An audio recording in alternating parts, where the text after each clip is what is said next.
मित्रों, आज हम बात करेंगे उन स्त्रियों की जिनके भाग्य में पुत्र की प्राप्ति नहीं होती है और जिन्हें पूरा जीवन निसंतान ही रहना पड़ता है। साथ ही हम जानेंगे उन कार्यों के बारे में जिन्हें एक पतिव्रता स्त्री को अपने जीवन में कभी नहीं करना चाहिए ताकि उसे पुत्र की प्राप्ति हो सके।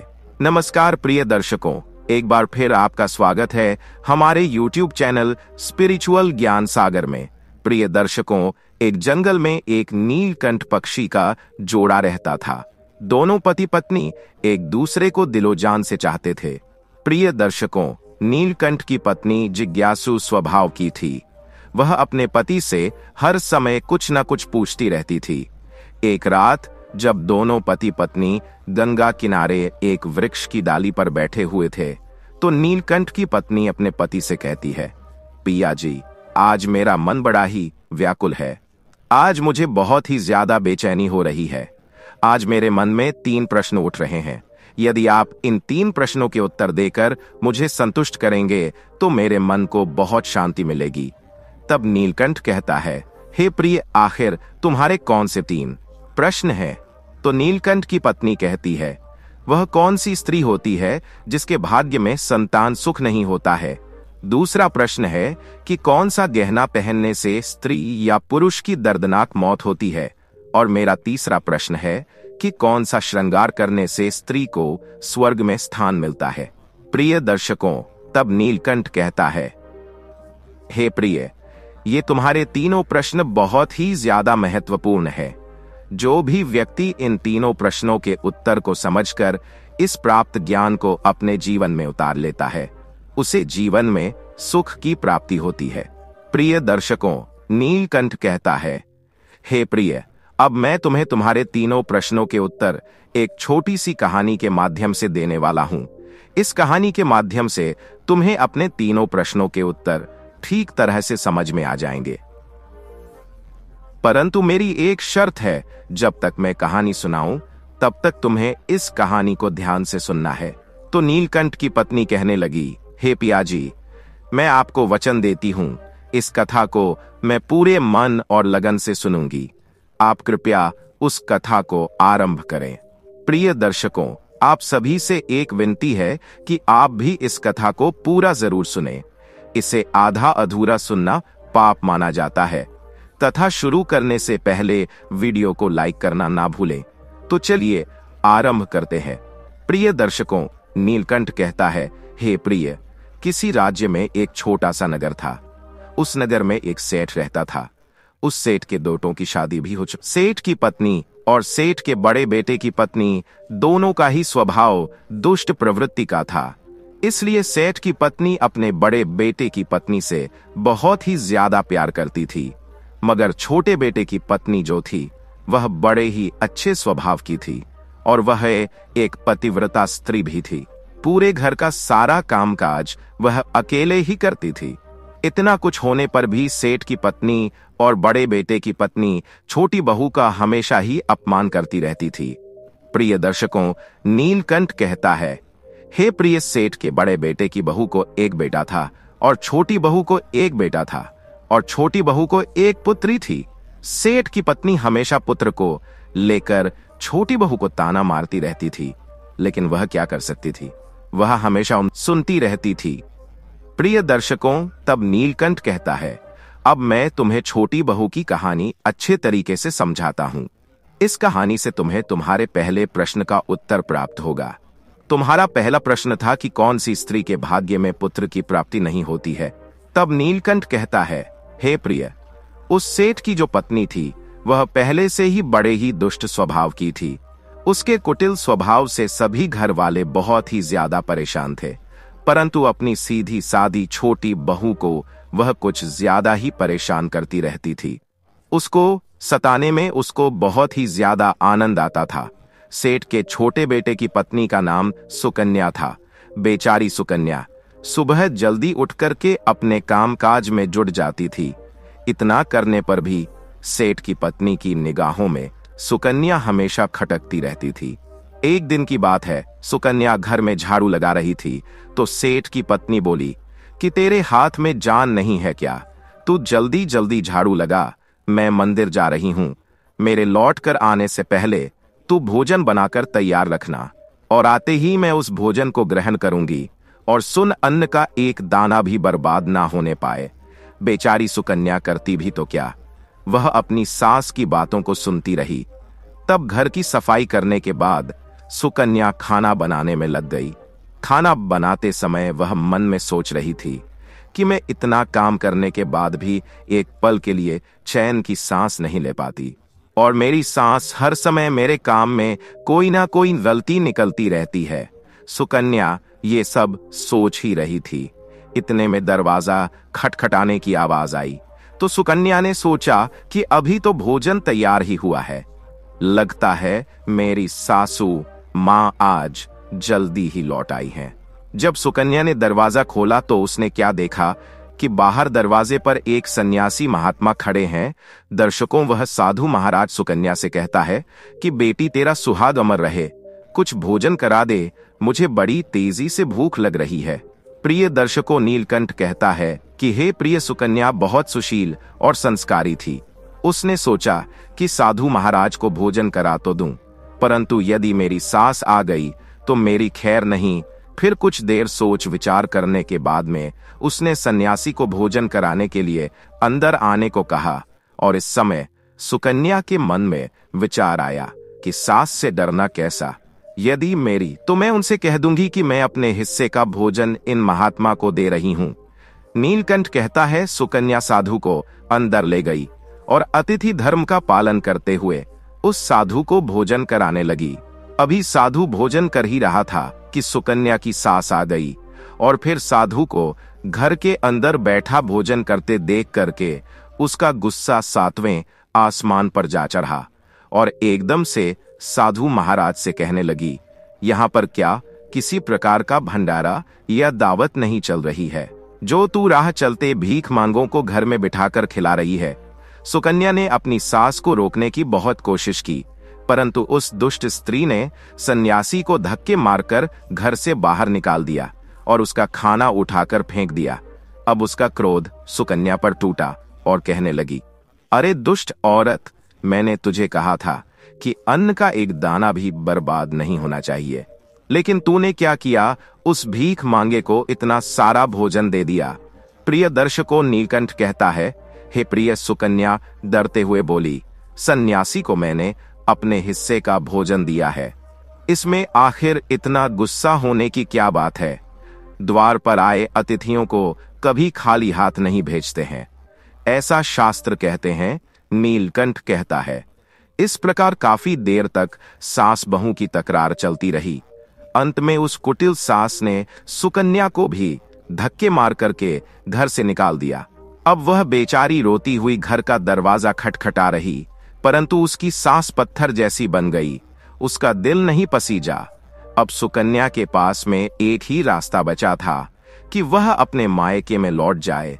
प्रिय दर्शकों, नीलकंठ कहता है, हे प्रिय, इस प्रकार सुकन्या दुखी होकर के अपने मायके के लिए निकल गई, और बीच रास्ते में एक घना जंगल भी पड़ता था। सुकन्या भूख प्यास से तड़पती हुई अपने मायके के लिए चली जा रही थी। तभी अचानक जोरों से बादल गरजे और मूसलाधार बारिश शुरू हो गई। नीलकंठ कहता है, बारिश से बचने के लिए सुकन्या ने एक पेड़ की शरण ली, लेकिन वर्षा का वेग इतना तेज था कि बचना मुश्किल हो गया था। अब उसी पेड़ की जड़ में एक कोटर बना था।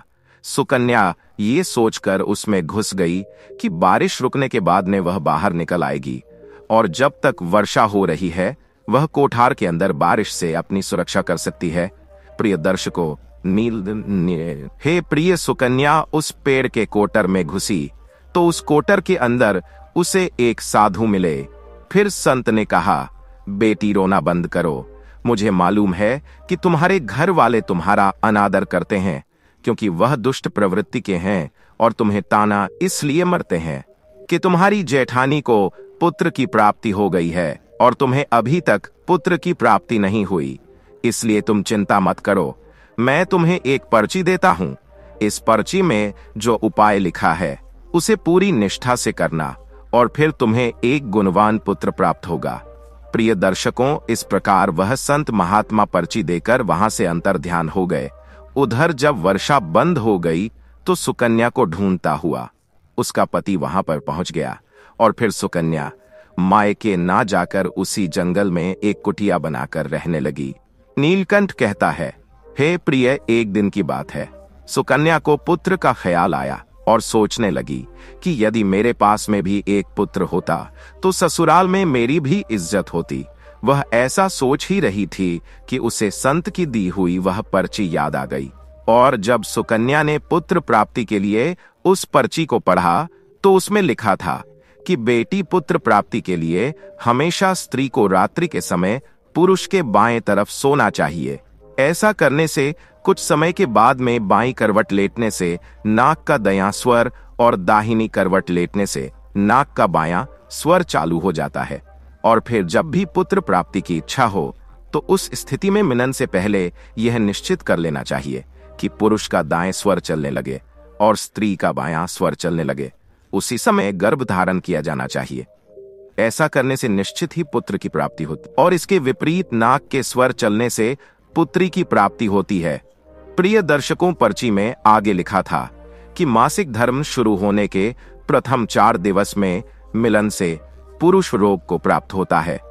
5वीं रात्रि में मिलन से कन्या की प्राप्ति होती है। 6ठी रात्रि में मिलन से पुत्र होता है।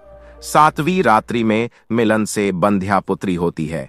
8वीं रात्रि में मिलन से ऐश्वर्याशैली पुत्र होता है। 9वीं रात्रि में मिलन से ऐश्वर्याशैली पुत्री होती है।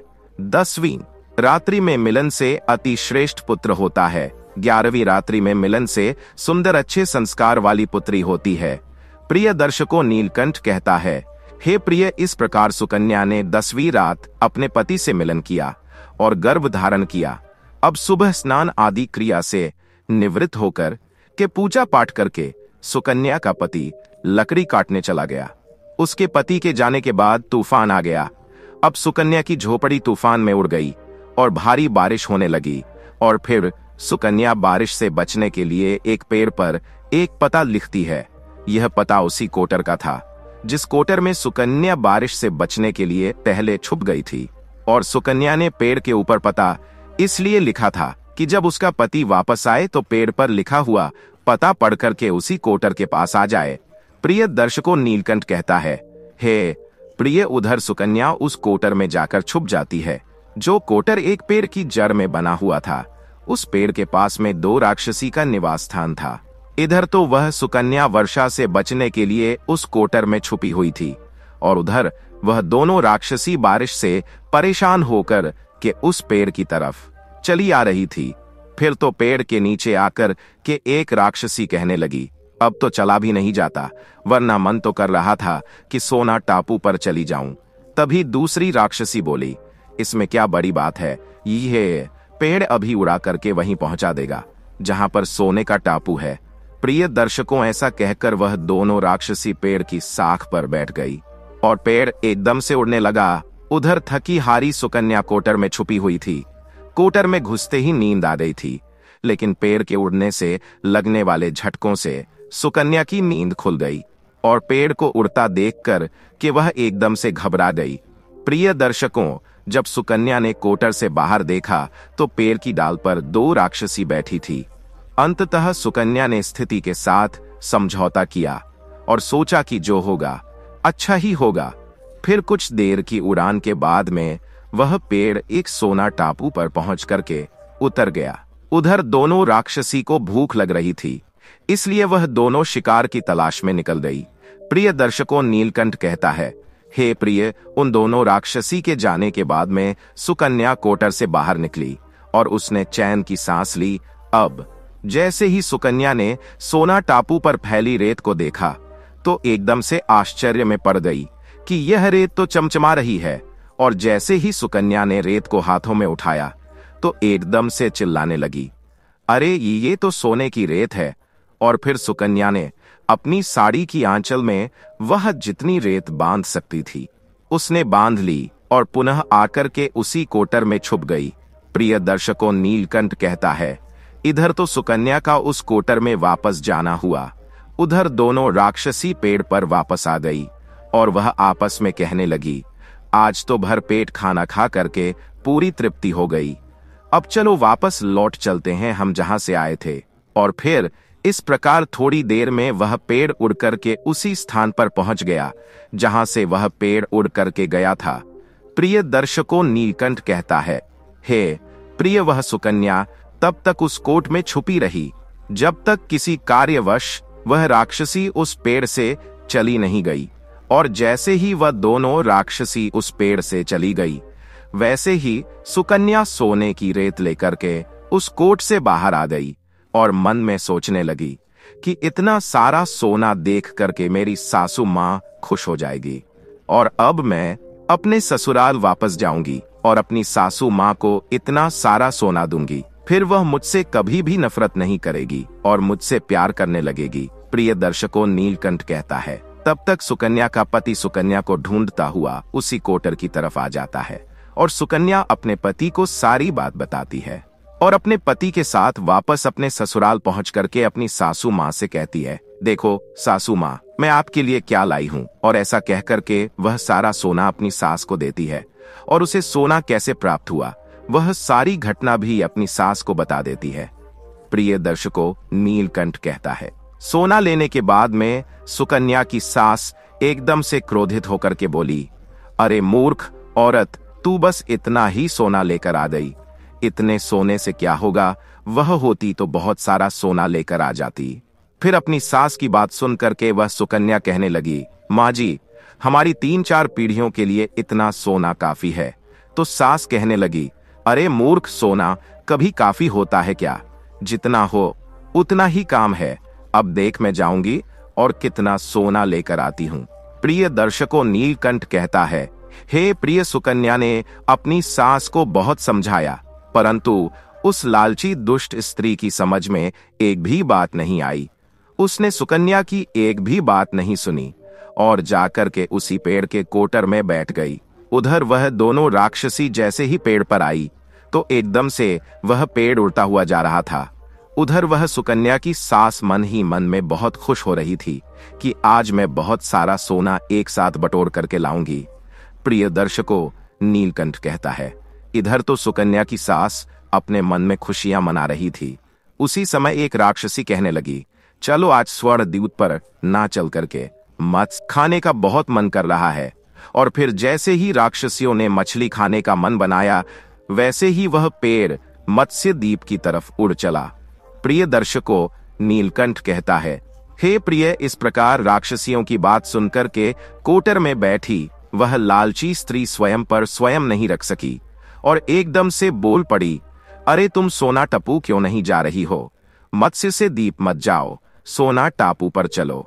अब जैसे ही उस लालची स्त्री ने इतनी आवाज दी तो राक्षसियों ने समझ लिया कि इस पेड़ की कोटर में कोई जरूर छिपा बैठा है और उन्होंने एकदम से जैसे ही कोटर में प्रवेश किया और फिर जैसे ही उन दोनों राक्षसियों ने उस लालची स्त्री को देखा तो एकदम से उसे उठा करके पेड़ से नीचे फेंक दिया और धरती पर गिरते ही उस लालची स्त्री की मौत हो गई। अब जैसे ही सूचना उसके घर वालों को मिलती है तो उस स्त्री का पति यानी सुकन्या का ससुर सुकन्या के पास जाता है और उससे कहता है, बेटी, मैं तो उसे पहले से ही समझता था कि तू ऐसा काम मत कर। कभी भी किसी को लालच नहीं करना चाहिए और बहुएं बेटी की तरह होती है, उनको प्यार देना चाहिए। मगर उसने मेरी एक भी बात नहीं मानी और उसे उसके कर्मों का फल आज मिल गया। प्रिय दर्शकों, नीलकंठ कहता है, हे प्रिय, उधर सुकन्या अपने पति के साथ में सुखपूर्वक जीवन यापन करने लगी। फिर कुछ समय गुजरने के बाद में सुकन्या को एक गुणवान पुत्र की प्राप्ति हुई और पुत्र की प्राप्ति के बाद सुकन्या की खुशी का ठिकाना नहीं रहा और वह भगवान का शुक्रिया करने लगी। उधर सेठ के बड़े बेटे की बहू, जो हमेशा सुकन्या को पुत्र को लेकर ताने मारती रहती थी, जब सुकन्या को पुत्र की प्राप्ति हो गई और उसे धन भी प्राप्त हो गया, उधर सेठ के बड़े बेटे और बहू के दिन गरीबी में गुजरने लगे तो सेठ की बड़ी बहू जाकर के सुकन्या के आगे हाथ जोड़ करके अपनी गलती के लिए माफी मांगने लगती है। सुकन्या एक बहुत ही दयावान स्त्री थी और बहुत ही मधुर संबंध वाली स्त्री थी, इसलिए वह अपनी जेठानी को माफ कर देती है और वह जो भी सोना लेकर आई थी उसमें से कुछ सोना वह अपनी जेठानी को भी दे देती है। इस प्रकार वह पूरा परिवार अच्छे से जीवन यापन करने लगता है। प्रिय दर्शकों, नीलकंठ कहता है, हे प्रिय, इस प्रकार जब समय धीरे धीरे सुख पूर्वक व्यतीत होने लगा तो सेठ की बड़ी बहू का जो पुत्र था वह अवगुण था, इसलिए उसने सारा धन अवगुणों में बर्बाद कर दिया। और सुकन्या को जो पुत्र हुआ था वह बहुत ही गुणवान था। वह अपने जीवन में इतना आगे बढ़ा कि उसने अपने माँ बाप का नाम रोशन कर दिया। और फिर जब सुकन्या और उसकी जेठानी का जीवन समाप्त हुआ तो सुकन्या को स्वर्ग की प्राप्ति हुई और उसकी जेठानी को नरक। प्रिय दर्शकों, नीलकंठ कहता है, हे प्रिय, तुम्हारा पहला प्रश्न था कि कौन सी स्त्री के भाग्य में पुत्र नहीं होता, तो समझ लो, संत के द्वारा दिए गए पर्चे के विपरीत जो कार्य करते हैं उनके भाग्य में पुत्र योग नहीं होता। हे, तुम्हारा दूसरा प्रश्न था कि कौन सा गहना पहनने से स्त्री या पुरुष की दर्दनाक मौत होती है, तो समझ लो, वह है लालच रूपी गहना जो सेठ की पत्नी ने पहना था और खूब सारा सोना लाने के लालच में कोटर में घुस गई और राक्षसों द्वारा नीचे फेंक दिए जाने के कारण सेठ की पत्नी की दर्दनाक मौत हो गई। इसलिए लालच रूपी गहना कभी नहीं पहनना चाहिए। अब तुम्हारा तीसरा प्रश्न था कि कौन सा श्रृंगार करने से स्त्री को स्वर्ग में स्थान मिलता है, तो वह चरित्र रूपी श्रृंगार, यानी कि चरित्रवान और पतिव्रता स्त्री सेठ की छोटी बहू सुकन्या की तरह मृत्यु के बाद स्वर्ग में जाती है। इसलिए हर विवाहित स्त्री को पतिव्रता और चरित्रवान होना चाहिए। दर्शकों, आपको ये कहानी कैसी लगी, कृपया हमें कमेंट में जरूर बताएं। अगर आपको कहानी पसंद आई हो तो अपने मित्र बंधुओं के साथ जरूर शेयर करें। आशा करते हैं यह जानकारी आपको अच्छी लगी हो, तो ऐसी जानकारी के लिए हमारे चैनल स्पिरिचुअल ज्ञान सागर को सब्सक्राइब करें और हमसे जुड़े रहे। आप सभी का धन्यवाद। जय श्री राम।